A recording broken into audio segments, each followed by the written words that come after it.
Hi friend, তো আছি আমি এখন মামুর গ্যারেজে।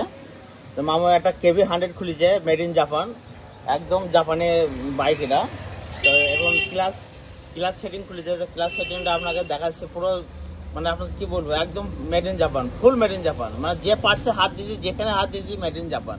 মানে আমাদের ইয়ামাহা RS100-এও এত জাপান লেখা নেই, শুধু কার্বোরেটরে লেখা থাকে। আর আর যেটা জাপানি অরিজিনাল ইয়ামাহা গাড়ি, সেটা বাঁ দিকে আপনার ক্লাস কভারে লেখা থাকে নিচে। তো এই KB100-এর প্রতিটা জায়গায় জাপান, মেড ইন জাপান। আর এই জাপান জিনিসটা আমার খুব ভালো লাগে। সেন্টার ক্লাস আছে, সেন্টার ক্লাসেও জাপান, এই মেড ইন জাপান। হ্যাঁ, আর ক্লাস হাফস আছে, ক্লাস হাফসটাও জাপান। মানে কি বলবো, মানে অবাক করা বিষয়। আর তার সঙ্গে এই যে ক্লাস প্লেটগুলো চেঞ্জ করা কি বলতে পারছি না, কিন্তু ক্লাস প্লেটগুলো বেশ ভালোই মাল মনে হয়েছে। তো পুরো ভিতরে সিস্টেমটা দেখেন একবার। এটা হচ্ছে ক্লাস হাউজিং। এ যা মালের যা কোয়ালিটি দেখে বোঝা যাচ্ছে এও জাপান।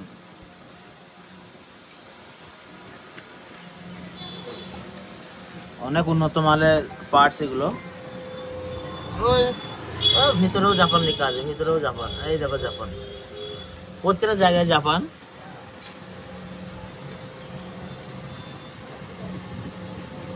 কে বাজাজ। তো গাড়িটার নাম হয়েছে KB100, বাজাজ KB100। এবং চেসিসেও লেখা আছে জাপান, না মেড ইন জাপান, চেসিসেও লেখা আছে। আরও অনেক জায়গায় লেখা আছে, এখন আমি আর দেখাতে পারছি না। আর এর যে গিয়ার সিস্টেমটা, একদম পিছনে নিউট্রাল, সামনে চারটে গিয়ার, পুরো সিলিন্ডার পুরো আলাদা। তো গাড়িটা এই গাড়িগুলো অনেক দিনকার গাড়ি। মামা এই গাড়িগুলো কত সালের গাড়ি গো?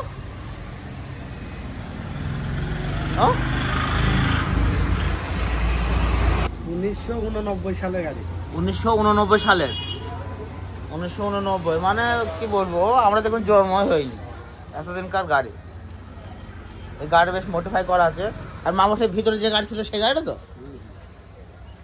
তো মামু এই গাড়ি আর কাউকে দেবে না, মামু নিজেই চালাবে।